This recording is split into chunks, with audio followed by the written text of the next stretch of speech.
सहनाववतु सहनौ भुनक्तु सह वीर्यं करवावहै तेजस्विनावधीतमस्तु मा विद्विषावहै। ओम शांति शांति शांति। उपनिषद सार की इस कक्षा में पुनः आप सभी का हार्दिक स्वागत है, अभिनंदन है। कठोपनिषद की तृतीय वल्ली का हम स्वाध्याय कर रहे हैं और जिसमें एक सच्चा सारथी और उसके हाथ में जो लगाम है मन और इंद्रियां जो अश्व के रूप में है तथा जो रूप रस गंध शब्द स्पर्श आदि बाह्य विषय हैं उसके गोचर के रूप में बताया है। सच्चा और अच्छा सारथी उसका नियमन, रथ का रक्षण, उसकी सुरक्षा जब व्यवस्थित रखता है व्यक्ति तो निसंदेह जीवन सुगम हो जाता है, सरल हो जाता है, सहज हो जाता है। आज हम चर्चा करेंगे श्लोक संख्या 10वें की। ईश्वर संसारस्थ पदार्थों में सबसे अति सूक्ष्म है और उसका वर्णन करते हुए बहुत ही सुंदर बात कही है। इंद्रियेभ्यः पराह्यर्थाः अर्थेभ्यश्च परं मनः मनसश्च परा बुद्धिर् बुद्धिरात्मा महान् परः महता परम अव्यक्तम् अव्यक्तात् पुरुषः परः पुरुषान्न परम चिकित्सा काष्ठासा परागतिः। बहुत सुंदर बात कही है कि हे नचिकेता, इंद्रियेभ्यः पराह्यर्थाः अर्थात जो आँख आदि इंद्रियां हैं और उन इंद्रियों से सूक्ष्म इनके रूप रस गंध आदि विषय हैं। जो स्थूलभूत हम देखते हैं, हमारी जो चक्षु इंद्रिय है, हमारी जो श्रोत्रेंद्रिय है वो दृष्टिगोचर होती है, परंतु इनके जो विषय हैं वो इनसे अति सूक्ष्म हैं। और जो गंध है, गंध को कोई व्यक्ति देख नहीं सकता है। जो रूप है, रूप का कोई बोले कि रूप दिखाओ तो उस वस्तु का तो आकार हम देखते हैं, लेकिन रूप तत्व जो है उसको देखना या उसको बोले कि उसका रूप दिखाओ हमको, यदि आप जानते, मन मस्तिष्क में तो हमारे है। यदि कहा जाए कि हाथी कैसा होता है, हाथी नाम लेते ही हमारे चित्त वृत्ति पर, चित्त भित्ति पर एक आकृति दृष्टिगोचर होती है। अब कोई व्यक्ति कहे कि उसको दिखाओ तो उसको कोई देख नहीं सकता, ना उसको कोई दिखा सकता है। इसी प्रकार से रस की बात जब आती है तो रस के स्वाद को कोई देख नहीं सकता।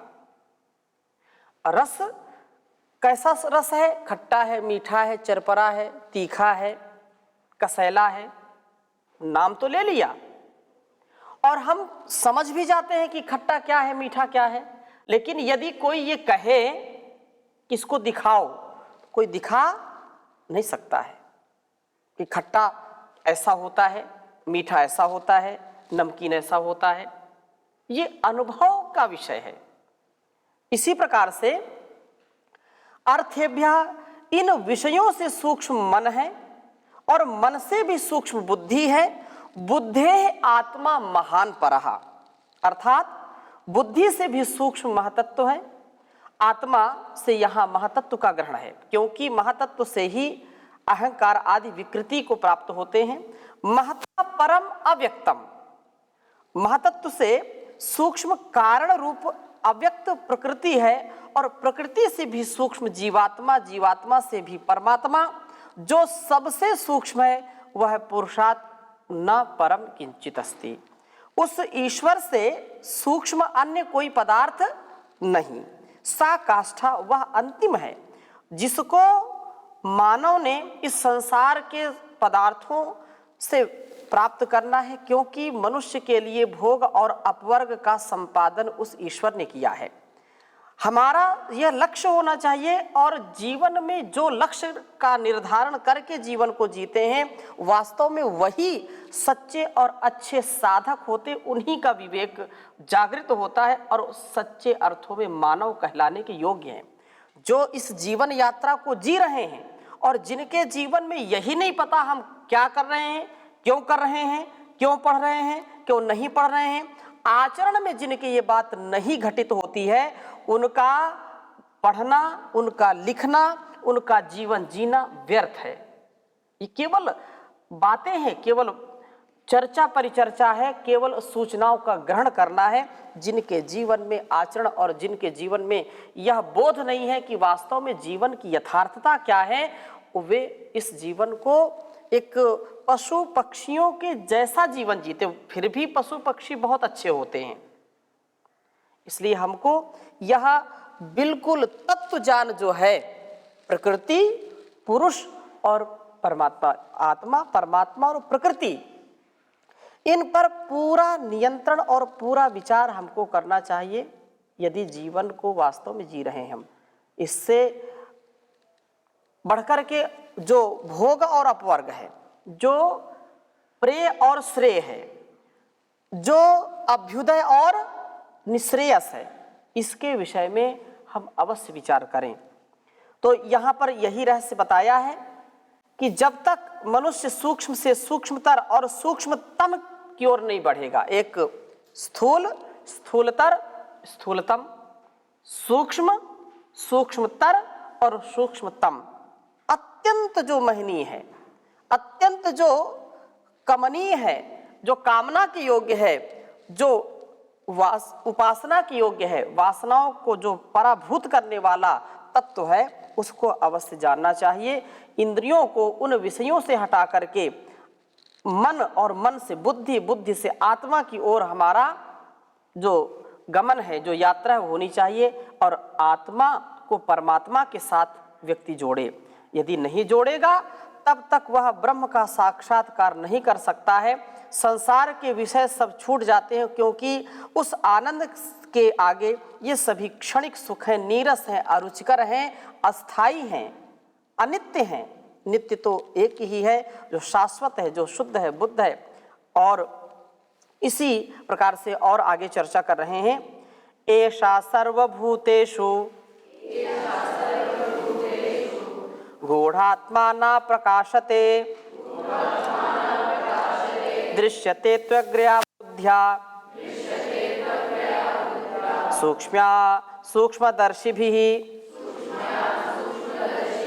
यच्छेद्वाङ् मनसि प्राज्ञस् तद्यच्छेद्ज्ञाने आत्मनि ज्ञानमात्मनि महति नियच्छेत् तद्यच्छेत् शान्तम् आत्मनि। हे नचिकेता, यात्री की यात्रा ब्रह्म को प्राप्त करने के लिए ही है।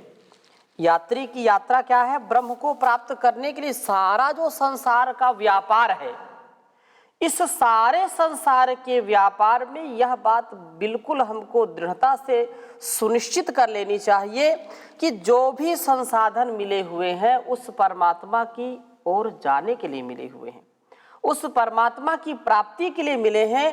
यह जो साधन है वो साध्य की प्राप्ति के लिए है, और हम साध्य में ही उलझ जाएं तो ये अच्छी बात नहीं होगी। परंतु वह तो कहीं दूर नहीं है। ऐसा सर्वेषु भूतेषु, वह तो समस्त संसार के कण कण में व्याप्त है, पर अति सूक्ष्म निराकार होने के कारण इन भौतिक आँख आदि इंद्रियों से दिखलाई नहीं देता है, क्योंकि ये परिच्छिन्न, यह परमात्मा एक देशी है, रूपवान पदार्थ को ही हम देख सकते हैं। ऐसा जो सामने परमात्मा की यदि हम बात करें तो वो एक वस्तु के समान, एक देशी के समान, आकारवान के समान यदि हम उसको समझेंगे तो इस संसार का, इस पूरे ब्रह्मांड का नियमन कौन करेगा? यदि वह यहाँ पर अभी विद्यमान है, हम उसको माने यहाँ विद्यमान है और साकार है, स्वरूप वाला है, तो अन्य स्थान पर कौन चलाएगा? पृथ्वी आदि, जो सूर्य आदि, चंद्र आदि जितने भी ग्रह नक्षत्र हैं उनको कौन नियम में चलाएगा? कौन प्रत्येक पत्ते पत्ते में जो एक सत्ता काम कर रही है उसको कौन चलाएगा? इसलिए परमात्मा एक देशी नहीं है, सर्वदेशी है। वह सर्वव्यापी है, सर्वव्यापक है, सर्वशक्तिमान है, निर्विकार, निरहंकार और निराकार है। ऐसा वह परमात्मा, उसको हम जाने समझें। उसके साक्षात्कार का विधान यह है कि प्राज्ञः यच्छेत वांग मनसी, जो इसमें बात कही है कि जो बुद्धिमान उसे प्राप्त करना चाहता है तो सर्वप्रथम वह वाणी आदि इंद्रियों को बाह्य विषयों से हटा करके आभ्यंतर विषय करके मन में लगावे, मन को जाने आत्मनि, आत्मा में, और जानम आत्मनि महती नियच्छेत, आत्मा को उस महान परमात्मा में नियोजित करे जिसका मन, जिसकी वाणी नियंत्रण में नहीं है। वो क्या बोल रहा है, क्या नहीं बोल रहा है, कैसा बोल रहा है, कैसा नहीं बोल रहा है, सत्य बोल रहा है, असत्य बोल रहा है, पारुष्य युक्त बोल रहा है, तो वह व्यक्ति पशुता में और मनुष्यता में कोई अंतर रखने वाला नहीं है। पहले तोले फिर बोले, सत्य वचन ना बोल सके तो झूठ कभी भी मत बोले, बोले यदि पहले तोले फिर मुंह को खोला करना, पुष्प नहीं बन सकते तो फिर कांटे बनकर मत रहना। बन न सको भगवान अगर तो कम से कम इंसान बनो, तुम न कभी हैवान बनो, तुम न कभी शैतान बनो। इस संसार का जो नियम है मनुष्यता, ये बड़े भाग्य मानुष तन पावा, सुर दुर्लभ सब ग्रंथ ही गावा। ये इतना साधारण शरीर नहीं मिला, इतना सस्ता नहीं मिला है, लेकिन यहाँ इस संसार में आकर के हम अलग अलग भोग विलास में, अलग अलग छोटे छोटे तुच्छ स्वार्थों में, तुच्छ सुख की कामनाओं में इसको बर्बाद कर देते हैं। तो यहाँ कहा कि जाने आत्मनि, आत्मा में, और जान आत्मनि महती नियच्छेत, आत्मा को उस परमात्मा में नियोजित करे। क्योंकि जब तक परमात्मा में, आत्मा को आत्मा में मन, बुद्धि और मन में जान और कर्मेंद्रियों को नहीं लगाया जाएगा तब तक समाधि की अवस्था कभी प्राप्त नहीं हो सकती। और बिना समाधि के संसार का समाधान नहीं मिल सकता है। योगा समाधि, समाधि और समाधानम, समाधि में ही समाधान है, इसलिए समाधि से ही उसकी प्राप्ति हो सकती है और कोई दूसरा साधन संसार में नहीं है। जो ईश्वर को किसी स्थान विशेष पर मानते हैं, वहां खोजना चाहते हैं, वे उस ब्रह्म की सत्ता से सर्वथा अनभिज्ञ हैं। वो उसको नहीं जानते कि वो तो कण कण में विद्यमान है।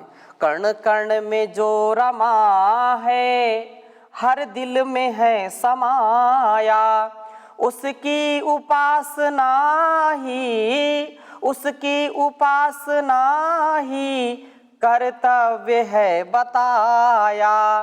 कण कण में जो रमा है, हर दिल में है समाया, हर वक्त बन के साथी रहता है साथ सबके, रहता है साथ सबके, नादान पथिक उसको तू जानने न पाया। कण कण में जो रमा है, हर दिल में है समाया, उसकी उपासना ही, उसकी उपासना ही कर्तव्य है बताया। तो वह कण कण में विद्यमान है, हर क्षण हर पल हमारे अंग संग है। तिल से लेकर के तार तक, कण से लेकर के पहाड़ तक उसके ही नियम में चलते हैं। और अत्यंत महत्वपूर्ण यह जो श्लोक है, यह श्रुति है जो हमको जागरूक करती है, हमको झकझोर देती है कि यदि जीवन को जीना है तो ऐसे जिएं, पशु के समान निरीह होकर के, निर्बल, दुर्बल, कमजोर, कायर, प्रमादी बन करके, आलसी बन करके यदि जिएंगे तो जीवन का सबसे बड़ा अपमान है। इसलिए उत्तिष्ठत जाग्रत प्राप्य वारान् निबोधत, क्षुरस्ते धारा निशिता दुरत्यया, दुर्गम पथस्तद कवयो वदन्ति, उत्तिष्ठत जाग्रत प्राप्य वरान् निबोधत, क्षुरस्ते धारा निशिता दुरत्यया, दुर्गम पथस्तद कवयो वदन्ति। बहुत सुंदर बात कही है कि हे ब्रह्म जिज्ञासुओं, ब्रह्म की जिज्ञासा करने वाले मनुष्यों, उत्तिष्ठत, उठो, जागो, आलस्य प्रमाद को छोड़ो और स्वार्थपरता की बातों को छोड़ो, अज्ञानता को त्याग करके, अहंकार को त्याग करके, अधर्म को, अन्याय को, अभाव को, अविद्या को त्याग करके एक ब्रह्म की प्राप्ति के लिए अपने लक्ष्य को बना करके चलो। उठना, बैठना, सोना, जागना, खाना, पीना, पढ़ना, लिखना, सारे जो व्यवहार हैं संसार के, उन व्यवहारों को करते करते एकनिष्ठ हो जाएं, एकनिष्ठ होकर के, एकात्म होकर के, एक ही भाव होकर के, एकीभूत होकर के, घनीभूत होकर के जीवन में पवित्रता, शुचिता का आधान करो। यही तुम्हारे जीवन का समाधान है। और वरान प्राप्य, श्रेष्ठ ज्ञानियों के पास जाकर के उनसे विद्या प्राप्त करो, उनसे ब्रह्म ज्ञान प्राप्त करने की जिज्ञासा करो। निबोधता, जानो, प्राप्त करो, क्योंकि यह मार्ग क्षुरस्य धारा निशिता दुरत्यया, यह जो ज्ञान का मार्ग है, यह जो ब्रह्म का मार्ग है, अति तीक्ष्ण, छुरे के जैसे, बिल्कुल छुरा अभी धार जिसमें दी गई है, बिल्कुल नई धार जिसमें लगी है, छुरे की तीक्ष्ण धार पर चलने के समान है, अति कठिन है। इसको पार करना साधारण बात नहीं है और साधारण खेल नहीं है। जो बच्चे, जो ज्ञानी जन इस जीवन का कल्याण नहीं चाहते हैं, वो कभी भी नहीं कर सकते हैं कल्याण अपना। इसलिए इसका अर्थ यह भी नहीं समझना चाहिए कि कठिन है तो मार्ग में न चलें। ज्ञान का मार्ग कृपाण की धारा, जो कृपाण है, जो वास्तव में तलवार के ऊपर नंगे पैरों पर चलना, this is very difficult work, ये करना बड़ा कठिन है। लेकिन वास्तव में ज्ञान का मार्ग में जो चलते हैं उनका जीवन भी धन्य हो जाता है, शिष्ट हो जाता है, जुष्ट हो जाता है, दुष्ट प्रकृति से, दुष्ट प्रवृत्ति से बच जाते हैं। हाँ, कठिन है परंतु असंभव नहीं है, पॉसिबल है, इम्पॉसिबल नहीं है। यदि ब्रह्म प्राप्ति असंभव होती तो वेद, शास्त्र, उपनिषद इसकी चर्चा नहीं करते। वास्तव में वह साध्य भी है और निश्चय से जानना चाहिए। कठिनता से तो साधारण ही मनुष्य डरते हैं। जो ध्येय जिनका सबल है, जो सफल जीवन जीना चाहते हैं, वो चुनौतियों को स्वीकार करते हैं। जीवन एक चुनौती है, जीवन एक संघर्ष है, पुरुषार्थ वो करते हैं। और बहाव में तो तिनका भी बह जाता है, बहाव में तो तिनका भी बह जाता है। बहाव के विरुद्ध बहना पौरुष है। संसार का जो भोग है, जो रोग है, जो वासनाएं, इसमें तो कीड़े मकोड़े भी ऐसे ही बह जाते हैं। लेकिन जो वास्तव में ब्रह्म जानी जिज्ञासु हैं, जो ब्रह्मचारी हैं, ब्रह्मचर्य का पालन करते हैं, जो दिव्य आत्मा है, जो वास्तव में पौरुष के साथ जीवन को जीते हैं, वो चुनौती को स्वीकार करते हैं और संयमित, मर्यादित, व्यवस्थित, अनुशासित जीवन जीना चाहते हैं और वो जीते भी हैं। पुनः अंतिम वल्ली के श्लोकों के द्वारा ईश्वर के स्वरूप का वर्णन करते हुए उपाख्यान का महत्व भी बतलाते हैं। यह जो कार्य की सिद्धि है, कार्यम व साधेयम, देहम व पातेयम, ऐसा जो लक्ष्य करता है वो कभी भी डरता नहीं है। इसलिए अशब्दम, अस्पर्शम, अरूपम, अव्ययम, तथा रसम नित्यम अगंधवच्चयत्, अनाद्यनन्तं महता परम ध्रुवं निच्चाय तं मृत्यु मुखात् प्रमुच्यते नाचिकेतम उपाख्यानम मृत्यु प्रोक्तम सनातनम उक्त्वा श्रुत्वा च मेधावी ब्रह्मलोके महीयते।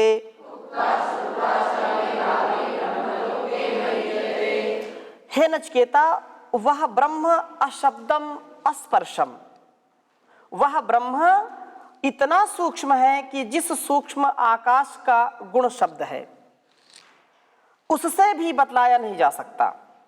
वह वायु के स्पर्श से छू सकता व्यक्ति, जो वायु के स्पर्श से छू सकता, ना नासिका से उसको गंध के समान ग्रहण कर सकता है।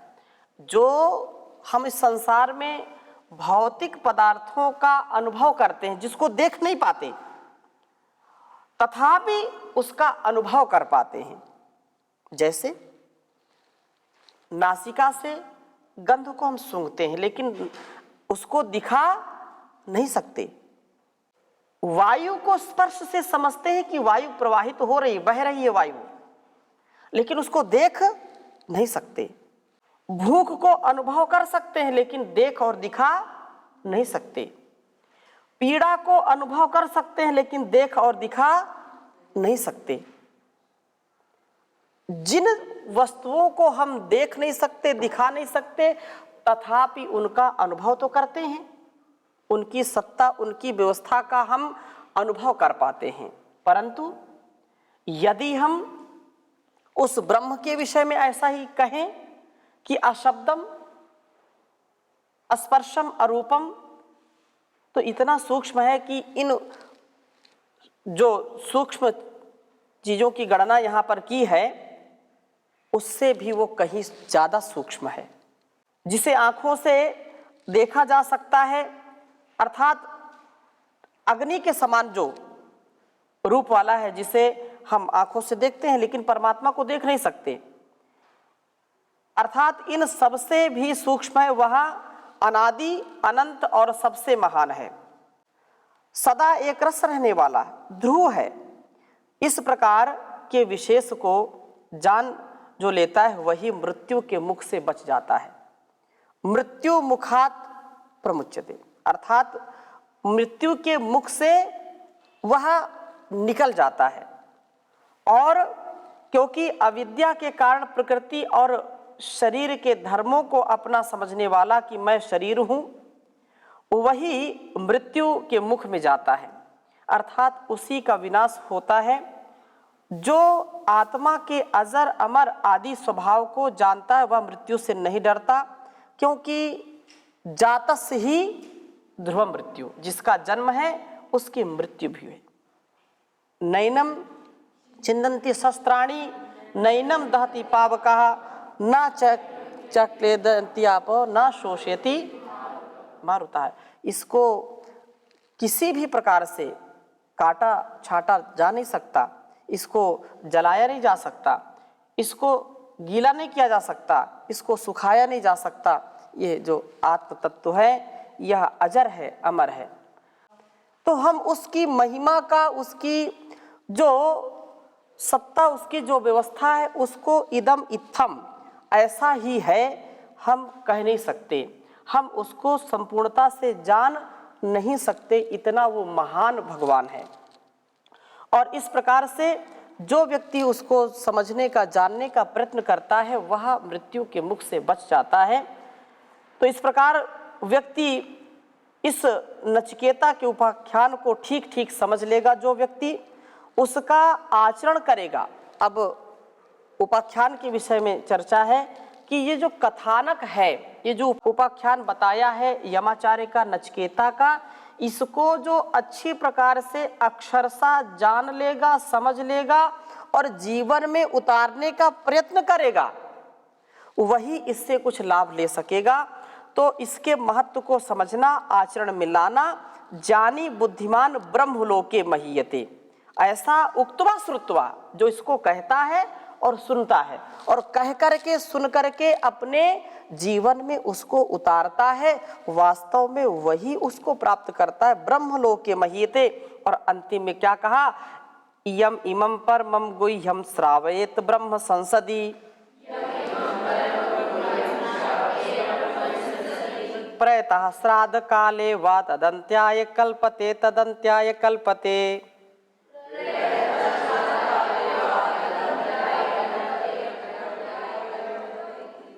कह रहे हैं कि परम महत्वशाली यह गुण जो रहस्य है, यह जो ब्रह्म विद्या जो अत्यंत रहस्यमयी है, इस विद्या को ब्रह्म संसदी ब्रह्मवेत्ताओं की सभा में सुनेगा और अति श्रद्धा पूर्वक ऐसे विद्वानों को अपने घर अपने जीवन में आदर देगा, अन्यों को सुनवाएगा सुनेगा। वेद का पढ़ना पढ़ाना सुनना सुनाना तथा आचरण में लाना, ऐसा जो करेगा तो उसको अनंत फल मिलेगा। और 2 बार इसका कथन किया है, तद अंत्याय कल्पते, तो तद अंत्याय कल्पते इस वल्ली की समाप्ति का सूचक है। तो इस प्रकार से कठोपनिषद के तृतीय वल्ली का समापन यहीं पर करते हैं। और निसंदेह यह जो उपनिषद सार है हमारे जीवन और जगत की दिव्यता का आधार है। जब हम इसको मनसा वाचा कर्मणा अपने जीवन में धारण करेंगे तो हमारा जीवन भी प्रकाशित होगा, हम भी दिव्य जीवन जी करके अपने समाज परिवार और संसार की अच्छी सच्ची सेवा कर पाएंगे। क्योंकि संसार में अपने जीवन को, अपने संस्कारों को, अपने स्वभाव को अच्छा बनाना संसार की सबसे बड़ी सेवा है। यदि हम अपने संस्कारों को, अपने स्वभाव को अच्छा नहीं बनाएंगे तो संसार में कितना भी पढ़ें, कितना भी हम उपदेश दें, उसका कोई अर्थ नहीं है। हम ऐसे उस परमात्मा से प्रार्थना करें, याचना करें, कामना करें कि ऐसा ही हमारा जीवन पवित्र हो। इन्हीं शब्दों के साथ आज की कक्षा को यहीं पर विराम देते हैं। उपनिषद सार में नए वल्ली से पुनः कल आपके साथ चर्चा करेंगे। ओम शांति शांति शांति।